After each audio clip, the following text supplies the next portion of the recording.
Hello, Dawn, and welcome back to Unabashed You. It is such a pleasure to have you on again. Thank you so much. I am so excited to be back. I love it. Every time I come, I feel like family. Oh, yay. Well, Yeah. I love hearing that, and that makes me very happy, and that's kind of the goal, is a safe place where we can have a conversation that inspires each of us, but then also the listener too, is the hope. Okay, let's get to know you better. If you could try out any job for a day, what would it be? I know this one. 100%. It would be a Starbucks barista, but I would have to already know how to do it because I wouldn't want to spend the whole day messing up everyone's orders and getting yelled at. So I Oh would my want to God. actually know how to make the coffees. For sure, I'd want to do that one because I love coffee and I love people. And number two would be a Pilates instructor. Now, why would I want to be a Pilates instructor? Because Pilates is one of those exercises everybody says, well, you don't really feel like you're working out until you're done, and then it really hurts and you're really in pain and all of this. I don't know. The Pilates instructor I go to, they're cruel. So I want to be one of those where it looks like, you're being so nice to them, but when they go home, they're just like, ow, my body's Yes. killing me. Oh, So those maybe are one of both, those two. yeah, those Yeah. are both so interesting. You could maybe be, one by day and one by night, Yes. however that worked out. That's so cute. Just something less serious, more fun. Yes, yes, Yeah. yes. Okay, is there a book, or what is a book that made a big impression on you, either in your youth or currently? Still, I always go back to Gone with the Wind. And the reason I go back to Gone with the Wind is because it was such a big book. And it was one of those where I wasn't sure if I could actually get through the whole thing. But as I started reading it, I realized this person had such a way of writing and bringing you into the actual story. You look back now and realize, what everyone was going through and what an awful during that Civil War time and everything, what a hard period of time that was in our country, and for people in general. But for me, it was more that someone could captivate my interest and write a story like that I could not wait to get home and read. And also there's a Mark of the Lion series by Francine Rivers, and it's three books. And I love those books. And I just was so captivated by her ability to write words and actually keep my attention, because it now we struggle a lot with finishing books and paying attention. So when a writer can do that, I consider that a real gift. Oh, that's good. And what, Francine Rivers, was her series called? It's called the Mark of the Lion series, and I'm trying to remember all three books, but they are it's a trilogy, is what it Okay. is. Okay. Yes. Hmm. Okay. Great. I just want to get that right. All right. I don't know where I got this question, but I just like it. Do you wear a fragrance? And if so, what is your fragrance? That was such an interesting question that you would ask. And you know what? I don't wear fragrance. I'm one of those who Okay. doesn't. Everything I use is unscented, but I have such sensitive skin and such sensitive sinuses, apparently, and nose, that I don't like the way perfumes smell on me, but I love them on everyone else. Okay. See, it's just fun. It's just a Mhm. fun question. All right. Something on your bucket list. Okay, on my bucket list, I never finished college.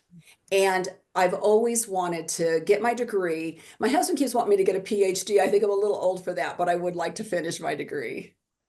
That's so good. And how sweet of your husband I Yeah, mean, that's a lot of years, right? it is. I don't know why he came up with that, but he just thinks I'm smart enough, apparently. Oh, that's so sweet. All right. And an author you admire. I was thinking about the different authors, and the one that came to mind is Max Lucado. Oh, Now, Max Lucado is a pastor and an author. He sold millions of books. But the way that he writes is so beautiful. And if you didn't know you were reading a man's writing, you would wonder, because as a man, he does such a beautiful job of writing in such a way that men and women would both enjoy his books and also learn from them. But they hold my attention, and the way that he tells stories, he's such an excellent storyteller. yeah. Yes. And I think, let's see, Grace for the Moment, volume two is the one Yeah. of the devotions I use. And I do love how he writes. Oh, Yes. it's very, Beautiful. Yes. very moving. All right. It's already time for our deep dive. We are in the Thinking Through My Fingers, a writer series. So let's start here. Why do you write? That is such a good question. Why do you write? I realize that I'm a tactile learner. And from the time I was a kid, I was always processing by writing, whether it was doodling even, or just writing what was on my mind, what I was thinking about. I realized that I learn better and I absorb information better if I'm writing while I'm doing it. Mhm. And so that was one reason I think that I started to become interested. Also, I came out of the womb talking and like constantly talking. So I do process a lot of thoughts and out loud. And so putting them on paper was a way for me not to be bothering my family because I was talking all the time. But truthfully, why do I write?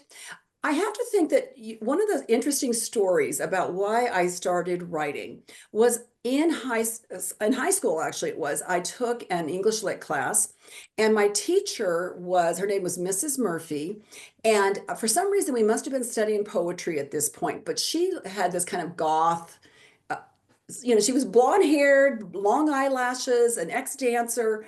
I live in Las Vegas, if that tells you anything. But she was very creative.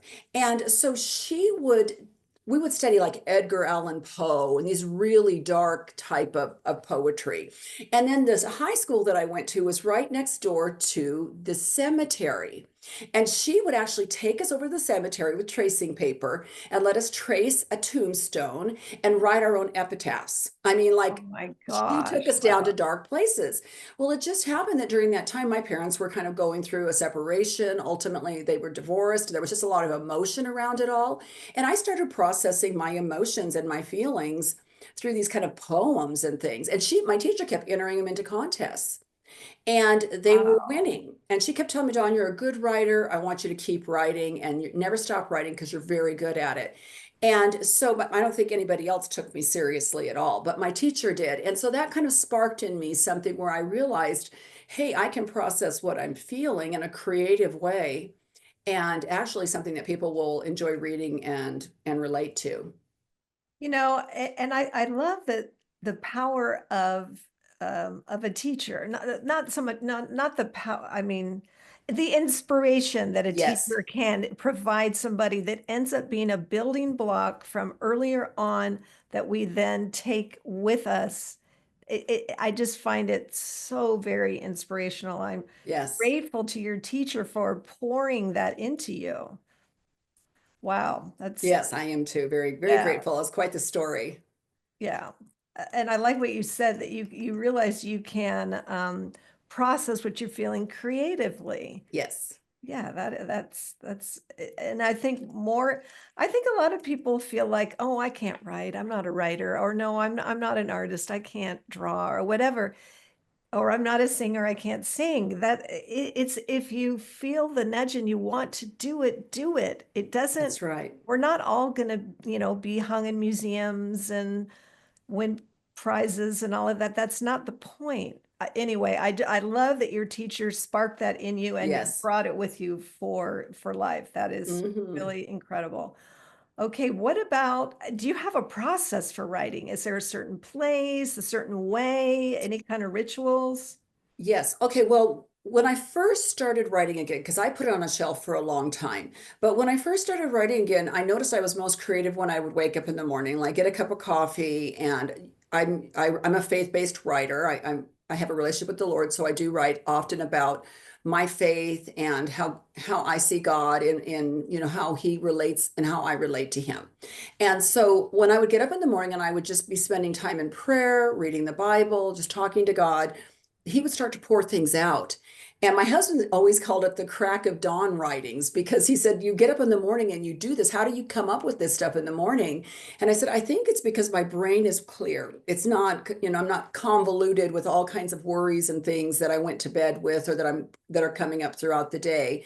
So Right. I think early morning was very helpful to me, especially in those early months and years when I was starting to write and blog again and write on social media and all of that.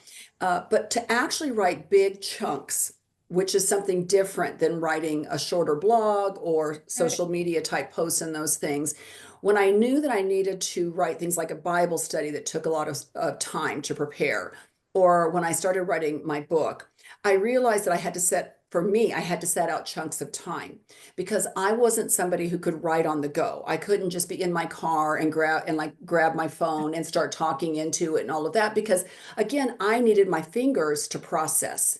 And a backstory is that I spent my career as a medical esthetician doing skincare. And I might not remember your name on the street, but I'll know where every mole on your face is. I'll know where every pore is because as soon as I put my hands to whatever task I'm doing, that's where my memory's at. And Oh, so, it's people don't understand what tactile learners are like, but really we have to have our hands doing something or it just goes in one ear and out the other. And so for me, I found that not being distracted, being able to put my hands with a pen to a piece of paper or on the keyboard was necessary.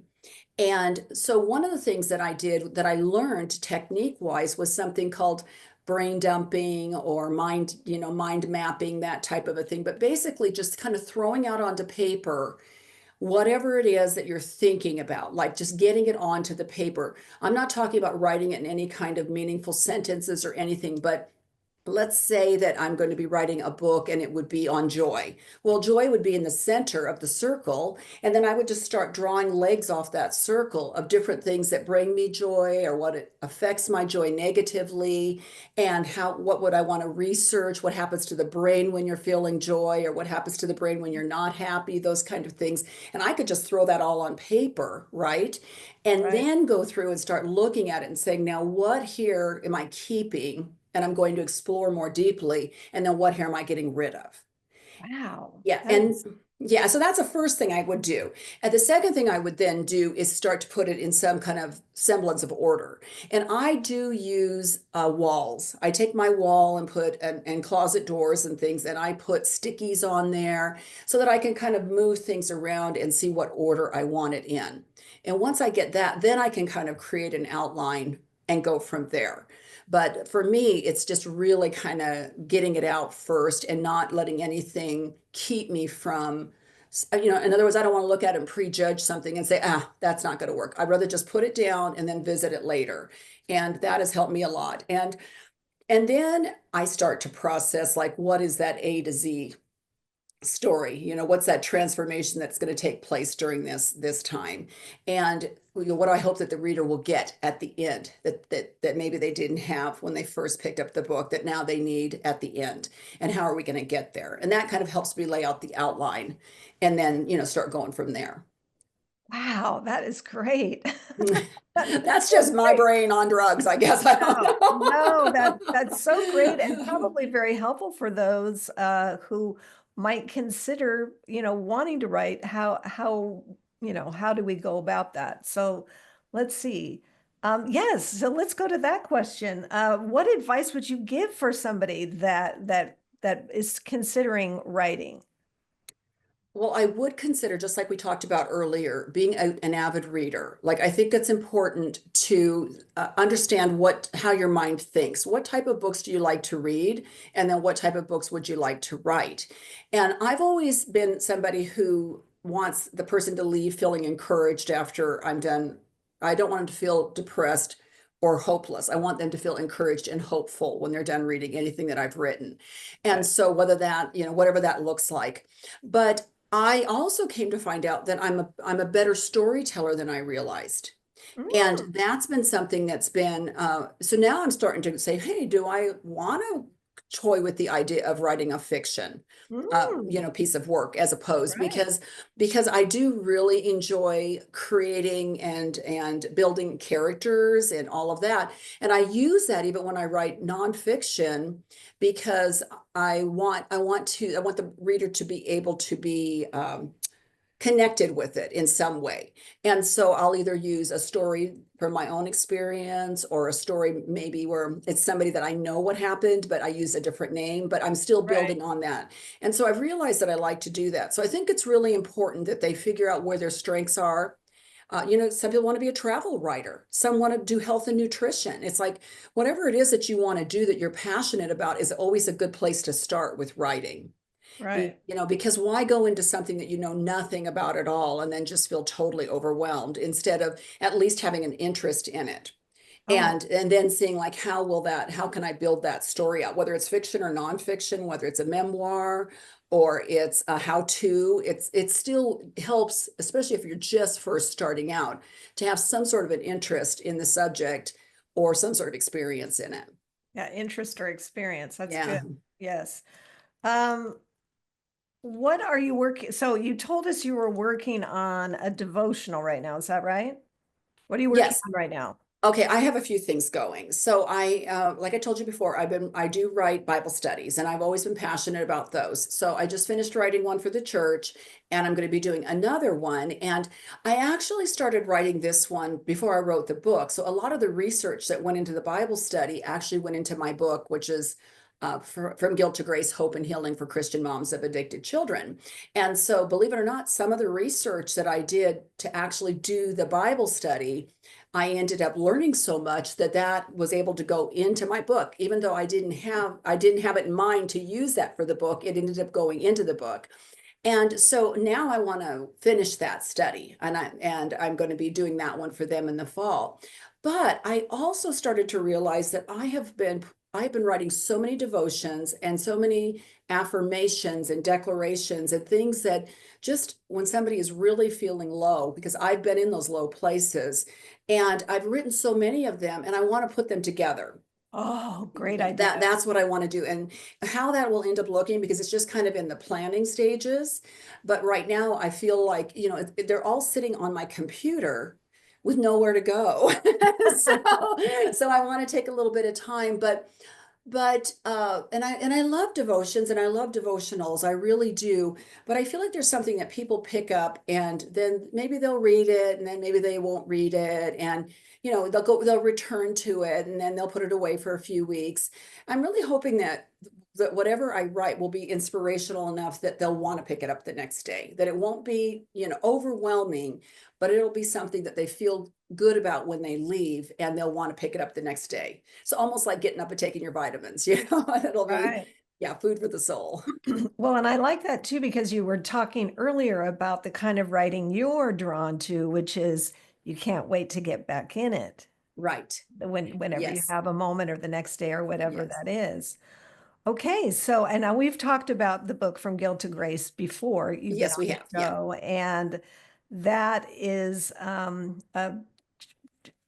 based on the experience you had of being the mom of not just one, but two addicted children, and how you went from guilt to grace, which is Yes. it's such a great title because you lived it and it talked about the interest or experience.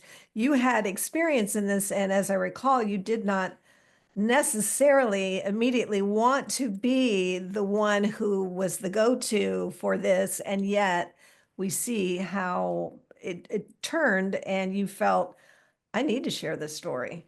Yeah. And looking back now, I wonder if so many people who struggle with whatever it is in their life that they don't really want to make public. And there's a difference between making something public, like you see on TikTok and social media, where sometimes people are just out there telling their story, and maybe, it's relatable, but there's not any real hope. It's just like, here's the story, but there's not any real hope. And I think that now that I look back, I realize that if anything, it's making us feel more comfortable having difficult conversations and not having to have all the answers.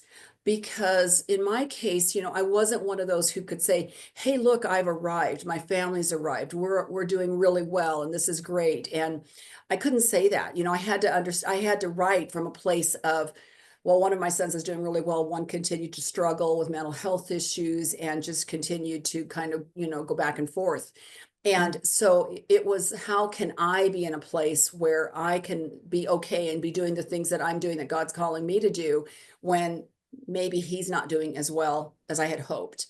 And that whether he does really well or doesn't do well at all, that I could continue to move forward. And I think that we need to give ourselves permission. Sometimes that's for a long-term caregiver. If somebody you love is dealing with something and you have to take care of them, or if whatever the situation is where we feel like we can't give ourselves permission to do those things like writing or whatever it is you want that you feel called in your life to do because you're waiting for this other person Yes, I to think get that is, better. and I Yeah, think that's an excellent point, Dawn, because we're never really done either.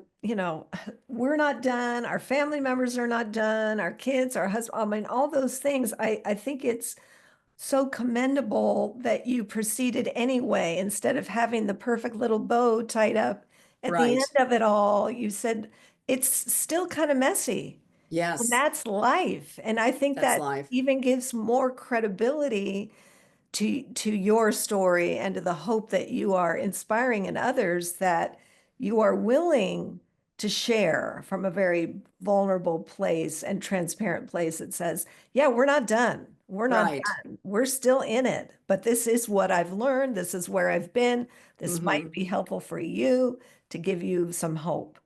And that's really important for your anybody who's you were wondering about like how do they start writing and what would I give them for advice. If you are writing from a place of pain or trauma, it's not that you're going to be fully arrived and completely healed, because I think that's an ongoing process of always finding out something else, and you're like, wow, I thought I was doing really good, and then there might be something that triggers you or triggers an emotion in you and all of that. And so I'm going to That's okay. Go ahead. Go okay. for it. Yeah, go ahead and Sorry about sneeze this. if you need Okay, if I need to, to. I'll let you know. Okay. It's coming.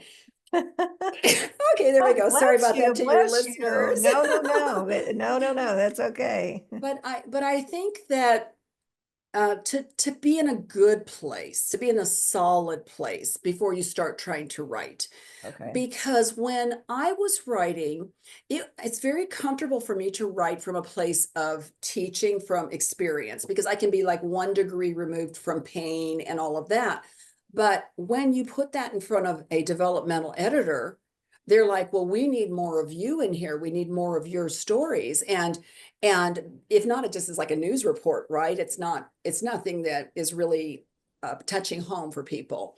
And Right. so my developmental editor was like, I love this. I love what you're writing, but the best parts are when you kind of open up that window and let people look in. And Yes. so I want you to include more of that. And I was like, gosh, I kind of thought I did enough of that. But then you start working through the process, and all of a sudden stories start coming back and situations come to your remembrance. And now it's time to write about that. And so you start to, like an onion, it starts just, the layers start peeling back, and before you know it, there's stories in there that you thought you wouldn't put in that are in there, and then other ones that you take out. So the reason I say, to be in a good place if you're writing about pain or trauma is, while you may not feel fully healed, you should be in that good place of being able to bring somebody else along and say, hey, I was where you were, and I'm, maybe a little bit ahead at this point because of some of the things that I've been going through, and I'd like to help you and encourage you. Right. Yeah. And so, instead of being, hey, I have arrived, because you'll eat your words every time. That's a good point. That's a good Yeah. point. What did you learn about you? What do you learn about you through the writing experience? Okay, so this is a really good question, because what happened was I never saw myself as a real writer. When my teacher told me those things, that was great, but my parents' response to that was, you'll never make any money as a writer. It's only a hobby. You need to go and like hone your secretarial skills and all of this and just do that as a hobby. So to me, writing was about just fun. Like, for most people who like to enjoy painting or whatever, they might not ever sell a piece, but they enjoy it as a hobby. And so I really just kind of tucked it away and didn't take it seriously because, hey, it's just a hobby. And so when I felt God calling me to really start writing again, I was still in that hobby mindset. It was like, me, I could put out whatever because it's just my hobby. I mean, I took myself a little more seriously than that. But my point was, I wasn't asking anyone for money. I wasn't submitting anything to get paid or reimbursed for. So this was just me putting out what the crack of dawn came up with in the mornings, right? But over time, and especially when I published the book, and there was a real aha moment for me, because I was like, people are paying for this. Wow. And it hit me, and I had already co-authored a book with a friend, and I had contributed to 2 devotion books. And so I had some experience, but this one was on me. This was my work. And my name was on it, and I knew that I had looked at it completely differently than I had anything else that I'd written, only because I was now starting to take myself more seriously through the process. Right. And I think I had not taken myself seriously enough before. And now all of a sudden it was like, wow, this is serious stuff, God. Like, you're really asking me to do this. And I put myself out there and put the book into writing contests, and I put into book contests and things, and it did very well. And I also received critique, but the critique, when I stepped back and looked at it, was exactly the critique I wanted. Because in my case, like if I put it into a secular book contest and they said, well, she has a lot of Bible verses in there, or those kind of things, Right. not enough of her dirty laundry. Well, I was like, well, that's okay, because those are two things. That's exactly what I wanted to do with the book. So I could take them as compliments, even though they were constructive criticism. So I think that when you start writing, putting yourself out there and letting other people read it and being able to accept honest feedback is really important to taking yourself seriously as a writer too. Oh, that's really good advice. Very good. And I'm so pleased to hear that the book is doing well and it's reaching the people who and more. I hope that it continues Thank outward you. to reach the people that it will be helpful for, to bring them some hope and to help them in the healing process. Again, keyword being process there. Where can Yes. people find you? What is the best place to find you? Well, they can find me under my name, Dawn R. Ward, and I do have an R in there because Dawn Ward is a housewife in Cheshire. And so, so you won't find me under Dawn Ward, but dawnrward.com or thefaithtoflourish.com. And the Faith to Flourish is my ministry name. And so you'll find me under either of those on social media, whether it's Facebook, Instagram, LinkedIn. I'm around. I'm out there, and they can find me with one of those. Okay, fantastic. Anything that you want to add in conclusion here that you didn't get to say? I would just say to anybody who's a hopeful writer, get not only should you read, but you also should take those classes. Get into cohorts and things with other writers. I was in with, I think I always thought small. And what I did was I always put myself on what would be like the B list or the B club, right? And it was always because I thought, well, I can succeed here, but if I try to put myself in with with the A people, like the A team, I'm going to fail miserably. And so, but what I found is that when you constantly put yourself with people who have a little bit more experience than you and have been doing this a little bit longer and different genres, you really grow as a writer. And where I felt like it would be, competitive and I'd feel less than, to be around other writers that have been doing it so much more than me and longer than me and have more books under their belt and all this, I found the exact opposite. They're very confident in what they do and they're willing to share their Ah, knowledge and their experience. And so for me, I've gained a lot of wisdom. I've really appreciated how encouraging and free they are with their advice and information. So I really encourage you to get into some writers cohorts. There's a lot of good programs like Compel, Flourish Writers, Hope Books, those different ones that are out there, and find your people and just enjoy it. Enjoy the ride because it's a lot of fun in this, and it's a very supportive community. that is very good advice as well. Yeah. Thank you so much, Don. Well, once again, this has been a tremendous pleasure. Very honored you'd take the time to share with us, the fact of how you write, why you write, all of those things, and to be an encouragement to anybody else who thinks they might want to try it too. Thank Thank you. you for having me. I appreciate it. My pleasure.